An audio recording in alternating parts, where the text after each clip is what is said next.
Dear friends, welcome to our new video. If you are not subscribed the channel, please hit subscribe button and activate the bell button. Knowledge doors. The organs of perception. It is necessary for our bodies to be able to stay out of other people's way while searching for food and water and carrying out their tasks, that our brains have some method of obtaining information about what is nearby, how it appears, and how it is manufactured. There are special organs strewn across the surface of the body that are responsible for receiving information about people and things around us. They're referred to as sense organs in scientific terms. There are millions of small organs of feeling in the skin, as well as 2 eyes, 2 ears, the nose, and many taste organs in the mouth, which are the most important organs of perception. The Observant is a fictional character created by the author of the novel The Observant. The eye is composed of a globe known as the eyeball, as well as other components that allow it to move and protect it from injury. Each eyeball has a large nerve that connects to the back of each eyeball.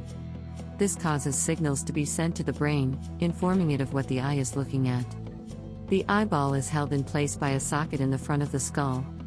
A layer of fat lines the socket, preventing the eye from being injured by jars or other objects.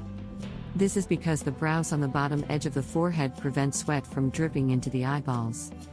The eyelids can close over the front of the eyeball to keep dirt and other potentially harmful substances from getting into the eyes. When something flies in the direction of the eye, the lids have become so adept at performing their function that we no longer have to think about closing them because they close before we have time to think. It is produced by the tear glands located on the upper and outer sides of the eyeball, which are salty fluids known as tears. Tears are responsible for keeping the front surface of the eyeball clean. Components of the eyeball. With the exception of the front, which is as transparent as glass, the eyeball is covered with a thick layer of white coating. The outer coat is lined with a very thin layer of black material to prevent light from dispersing. The lining is not attached to the outer garment and hangs loosely in front, with a spherical hole known as the pupil that allows light to pass through to illuminate the interior. The iris is the area that surrounds the hole in the middle. When the light is bright, it may press up against the pupil, causing it to become very small. It comes in a variety of colors, including blue, black, and brown. The optic nerve's terminal branch produces a delicate pink coating that covers the majority of the inner surface of the eyeball. 3 transparent chemicals take up most of the available space within the eyeball. In front of the pupil, the lens, which is shaped like a flat doorknob, is attached to the pupil by means of an adhesive. A clear jelly-like mass is visible in front of the lens, and a watery fluid is visible behind it. This is accomplished through the use of a lens and other materials that bend light rays together so that they meet at a single point. The movement of the eyeball. The tough coat of the eyeball is connected to the opposing ends of 6 muscles that are attached to the bones of the socket containing the eye and are linked together. 2 muscles work together to rotate the ball in different directions, upwards and down. The ball can also be rotated inside and outside. When an inner or outer muscle is overworked, it can result in crossed eyes. Maintaining a sharp sight. Almost every young child is blessed with excellent vision. The vision of some children begins to deteriorate after a year or 2 in school. Many children and adolescents develop weak eyes after the age of 10 or 12. Due to a lack of attention paid to the eyes, this has occurred. When reading a book with fine text, reading in dim light, or bending over a book so that the eyes are forced to look downward instead of straight ahead, all of these factors can cause eye fatigue. Following recovery from measles and most other diseases, it is recommended that you avoid using your eyes for at least a week afterward. To read comfortably, position the book a little more than a foot in front of your chest, sit nearly upright, and allow the light to fall on the page from one side of the room. As a result of the strain on your eyes, reading while lying down should be avoided at all costs. As soon as your eyes begin to squint, you should stop reading. Assisting the eyes in their vision. Sadly, only a small percentage of the elderly population can read without the aid of spectacles, as the lens of the eye hardens as they grow older. It is necessary to change the shape of the lens in order to see items that are close by. As a result of straining their eyes to read fine text or see things in dim light, the shape of certain children's eyes has been altered to the point where the eyes suffer after being used for any kind of job, and the head may ache frequently, making the entire body feel uncomfortable. Such eyes necessitate the use of assistance. If you have trouble seeing clearly, you should see an eye doctor who can prescribe glasses that will allow you to see clearly without causing you any headaches. Maintaining the health of one's eyes. A lot of discomfort is caused by dirt becoming trapped beneath the eyelash extensions. The lid can be gently lifted out of the eye by grasping the eyelashes, and any dirt can be removed by gently running the corner of a clean handkerchief along the lid. When the eyes are rubbed with unclean fingers that have germs on them, they can become irritated and painful. In this way, the germs grow inside the eyelids and poison the eyes. Because of this, it is likely that sore eyes will spread from one child to another in the classroom unless precautions are taken.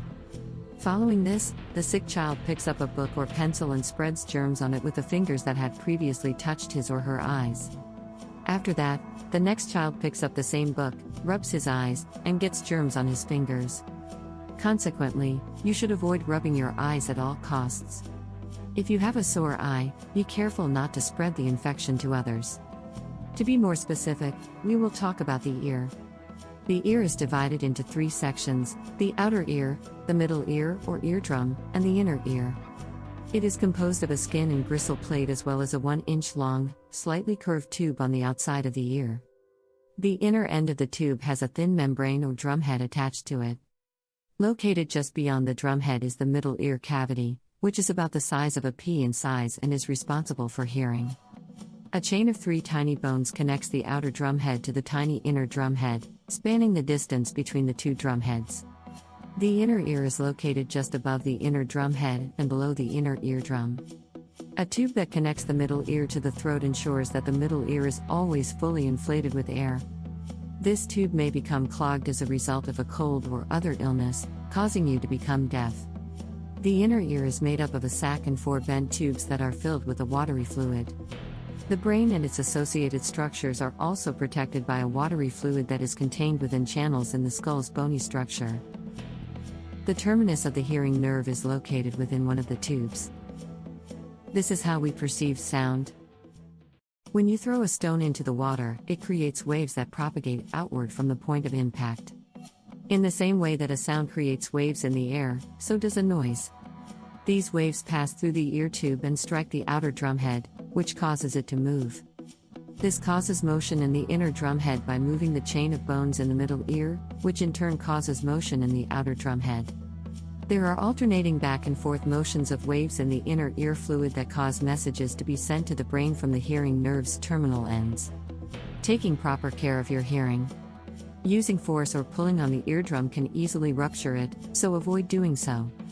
Nothing, including pencils, pins, or anything else, should be inserted into your ear canals. Pests and insects are kept out of the ear tube by wax that grows naturally in the tube. Keep the exterior section of the tube clean by wiping it with a wet towel while holding it with your little finger. If you have frequent earaches or a runny ear, you should consult with your doctor. Failure to treat an infected ear can result in permanent deafness. It is possible for some people to be deaf in only one ear and be completely unaware of it. Each ear should be tested by covering one with a heavy cloth and listening to see how far away the ticks of a watch can be heard in the other ear.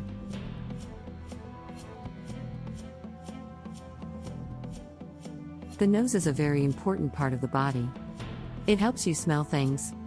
Small glands that secrete a watery fluid keep the nose moist, despite the fact that it is lined with a skin-like layer of cartilage.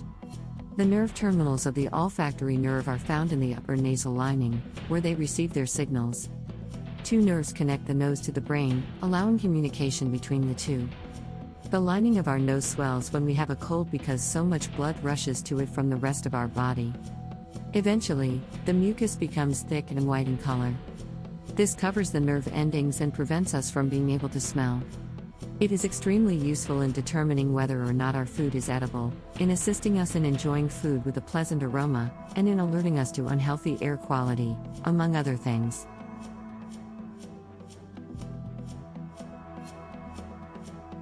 Taste is one of the senses that we have as humans. It is in the soft coating of the tongue and other areas of the mouth that taste nerves come to a conclusion. When food is dry, it is impossible to taste it. This causes a significant amount of slippery fluid from glands under the ears and on the tongue to leak into the mouth. When solid food is chewed thoroughly, A fluid known as saliva softens it, allowing us to taste it more easily.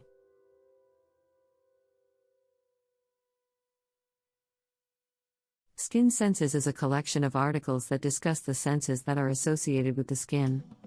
Nerve endings can be found in the skin all over the body, including the brain. They are available in 3 or 4 different varieties. Some of them make mention of heat, while others make mention of cold. While some indicate the shape, smoothness, or hardness of an object, others indicate when the skin has been injured or when the object has been damaged.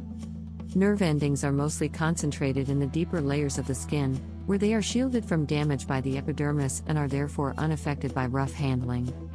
The senses are affected by alcohol. What you need to know. A small amount of alcoholic beverage has little effect on the body's sensory perception.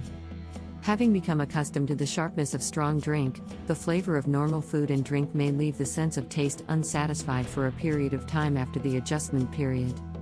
Drinking a lot of alcoholic beverages dulls your ability to perceive everything around you.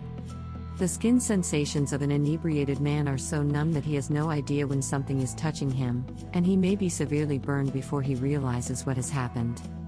The effects of heavy drinking are twofold. It impairs hearing and causes the blood vessels in the eyes to dilate, making them appear red and bloodshot. Smoking and the Senses is a book that discusses the effects of tobacco on the human body and the senses. Tobacco does not impair the senses of the skin, and it has little or no effect on hearing in most cases. Both chewing and smoking, if done on a regular basis, can impair one's ability to fully appreciate one's food, resulting in diminished enjoyment of it. Tobacco use can cause damage to the optic nerve, and in some cases, it has resulted in men going blind. Many young boys' eyesight has been weakened as a result of cigarette smoking. If you liked the video, press like and have a look on the references in the description box.